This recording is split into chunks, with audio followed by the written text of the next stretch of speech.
a big hello to my student, and I am welcoming all the curious person over there who is practicing their accountancy. And as you all know that we were doing the topic that is the retirement of the in the partnership.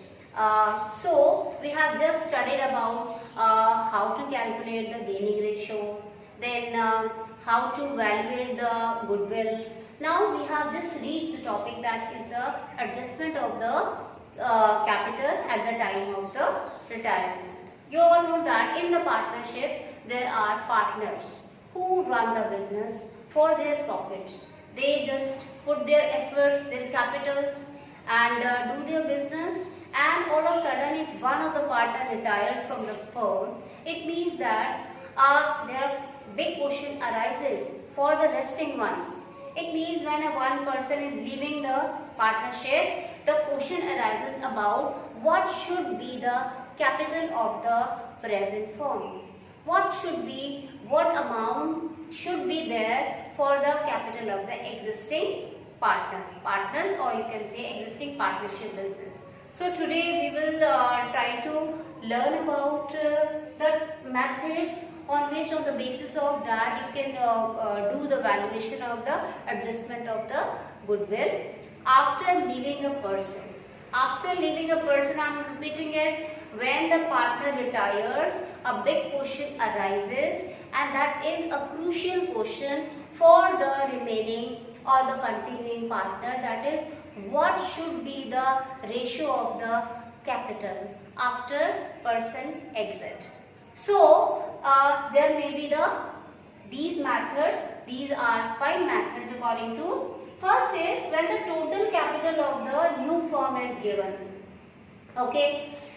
First method is we try to calculate the that is adjusted capital on the first method, that is when the new amount, when the new firm's amount or total capital of the firm is given.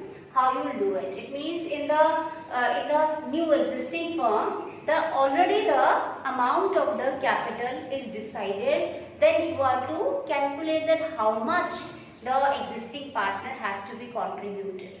Okay. And second one is when the total capital of remaining partner is to be in their profit sharing ratio. It means that it is the method, or it is a position where the remaining partner's capital, how much the remaining capital is left, that has to be calculated according to their ratio. Okay, so we will have to decide. Third one is when the total capital of the new firm is equal to the total capital before retirement. The third method says us that the total capital of the present firm should be just equal to the capital before the retirement, but it has to be decided that amount is in which extent that amount is to be divided among the continuing partner. That ratio you have to be calculated. Fourth one, when the retiring partner is to be paid. When the retiring partner is to be paid through the amount brought by the remaining partner in the manner of to make their capital proportionate to their new profit sharing ratio. In the fourth one, it is to be decided by how much amount of the cash has to be brought in by the continuing partner, and that has to be paid to the leaving partner. That you are to be decided and you are to be calculated. Now fifth one is that when the retiring partner is to be paid, when the retiring partner is to be paid through the amount brought by remaining partner in the manner to make their capital proportionate and also leave desired cash balance. So it is little difference between the 4 and 5 because the way is the same, but what you have to do is you have to also remain some money in the bank. How much cash you desire, that has also to be brought in the business. So these are the 5 methods of valuation of the capital, adjusted capital for the remaining partnership. Okay, so because it is very important, because the continuing partner, when they start or reconstitute their partnership, then they have to decide by the way of these 5 methods, either of one method you can use. With the help of that, you can understand that how much maybe some partner has to be for the present firm, maybe some partner has to be, it is a need to be brought in the cash, and according to comparison of the old and the new, maybe any partner has to be withdraw their cash. It's not only they have to brought in the cash always. If you will compare it according to these methods, maybe some partner has to withdraw their the amount from their capital, or maybe they have to brought the capital. So according to the first method, when the total capital of the new firm is given, it means when a person leaves the firm, they have to decide that now the person has gone, now we are to be run our business, and they, with the consent of each other, they decide a stipulated or a particular amount of the firm. Okay, now that amount is already given to you, you are to just decide that how much on the basis of that amount which is already be calculated, or with the consent of they decided that amount, they try to find out how much the continuing partner has to be contributed that amount. Either they contributed or they have to be withdrawn. It is according to the calculation. When you do the calculation, you will come to know that either one or two partner has to withdraw, either one or two partner has to be brought in the cash. Okay, so with the help of this example, I am reading it and please you listen carefully. XYZ with a ratio of 4, 3, 2. Okay, Y retires, their adjusted capital are, that is 19,650, 19,800 and 9,150 respectively. Okay, the capital of the new firm fixed is 28,000 between the X and Z. In the ratio of 5:3, calculate the amount to be paid or to be brought by the continuing partner. The example says you that there are 3 partners X, Y, Z, and the ratio is, that is ratio, their capitals are given, and the ratio is 4:3:2. Who is the retiring partner? Y. So X, Y and Z. Who is retiring? That is the Y is the retiring partner. Who is the remaining partner? X or Z. So these X or Z has decided the capital, adjusted capital is 28,000 for the existing, for the coming business. Okay, so 28,000 is already decided, and the ratio is also given, that is 5:3. Okay, that is the old ratio, 4:3:2, and the new ratio between the X and Z is the 5:3.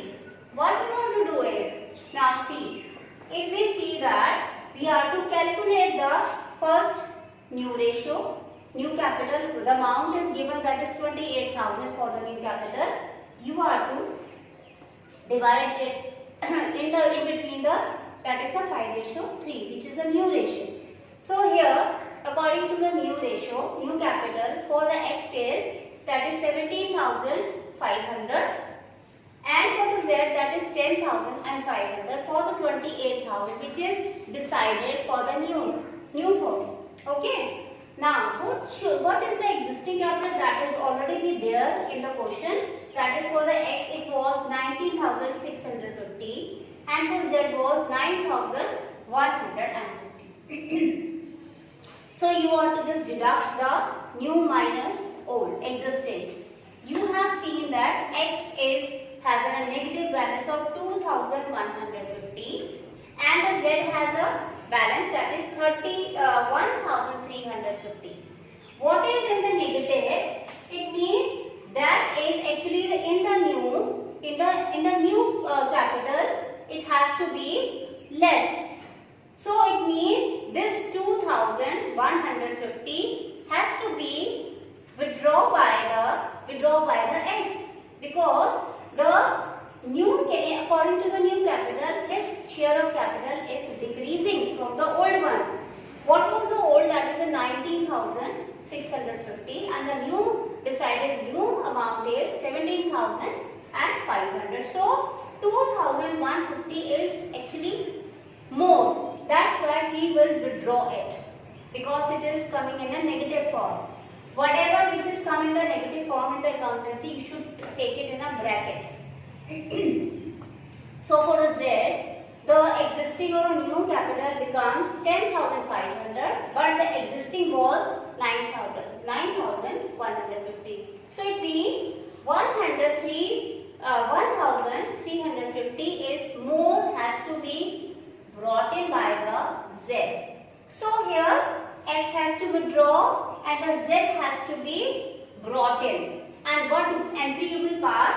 That for the X, because X is withdrawing the amount, that's why X capital account is going to be debit, and you will pass the entry, that is X capital account debit to cash and with the amount of 2,150.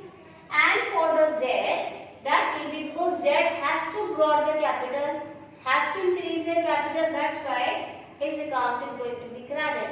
So what will be the entry? Cash account debit to Z's capital with the amount that is 13,050.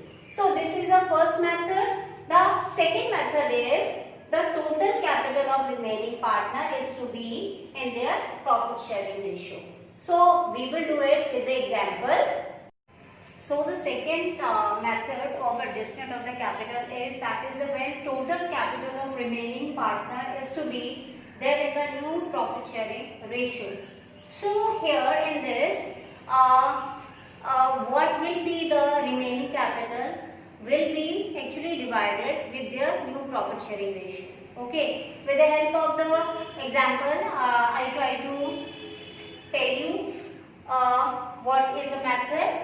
So XYZ partner sharing ratio in 432, X retires, their adjusted capital stood at rupees 65,800, 57,225 and 33,800 respectively. Okay, new capital will be adjusted by bringing in or paying cash, so that future capital of the X and Z in their future ratio can be calculated. So calculate the amount. So there are three partners, X, Y and Z. Their ratios are given already, 4:3:2, and the amount is also given respectively. Who is leaving? The Y is a retiring partner. Okay, so it means that you have to first calculate the what is the amount of the newly constituted capital business, okay, partnership. So new amount of capital, that is you are to add the X capital and the Z capital together. So when you add the X capital and the Z capital, that is 65,800 and 33,800, you will have 99,600. That is the total capital, and this is the amount is to be divided in the X and Z. Okay, how you will do it? First, what will be come? It will be what is the new capital. Okay, what is the amount of the new capital? You will write first. So new capital will be, that is you added the both capital, X and Z's capital. Its amount is 99,600 and it has to be divided between the ratio. What will be the ratio? When you put the hand here, and the ratio will be for the X and Z, that is 4:2. So if we take the 4:2 and when we do it in a short form, it will be 2:1. So it means that 99,600, that is the total of these two persons, has to be divided in the ratio of 2:1. Okay, and the amount will be 66,400 for X and 33,200 for the Z. What will be the existing capital? what is the existing capital, that is 65,800 the existing for the X and 33,800 which is already given for the Z. Just compare it and compare new minus old. When you do the new minus old, you will have the positive 600 for the X and the negative 600 for the Z. What does it mean that? It means that according to the new capital is, it means more than the existing. It means the Y has to brought the Y has to brought the 600, and according to the Z's capital, the new capital is less and the existing capital is the more. So the Z has to be withdrawn. Okay, what will be the entry you will pass? You have to pass the two entry. First is X account debit 600 to cash account debit 600 to X account. Okay, here X is, we have to brought in the 600 rupees, and for the Z he has to withdraw 600 and it will be Z's account debit to cash, that is 600. So this is the third method, your second method. We move to the third, and in this when the total capital of the new firm is equal to the total capital of before retirement. It means that what is the difference between, here we have taken the capital after retirement of a person, what will be the remaining capital of these two persons. Here you have to take the total capital. It means total capital means if you will take the existing partner and also the retiring partner's capital. What was the previous capital? It will be remain the same. So with the help of the question, you will understand X, Y, and Z are partner. Their capital are 2 lakh, 3 lakh, and 2 lakh again respectively. X retires. It means X retires and their new ratio becomes 4:3. The ratio is also given, that is 4:3. The capital of the new firm in the total will be the same as before the retirement. It means here the clue is given to you, the amount of the capital will not change. It will remain the same. So what is the total amount of the capital? You have to add it all. It means 2 lakh, 3 lakh and the 2 lakh. It means the total amount of the capital of the existing firm was 7 lakh. It will be remain the same. Even after the retirement of the partner, this amount will not change. It means you have to maintain this 7 lakh. In between, they have to contribute it. It means how much will be, it is according to this ratio. What is the ratio? That is 4:3. So it means for the Y, the capital will be, you have to multiply 7 lakh multiply by 4/7. This 4/7 because already the ratio is given to you in the 4:3. Okay, so Y has to contribute 4 lakh and Z has to contribute 7 lakh upon what is the share of the Y, that is 3:7.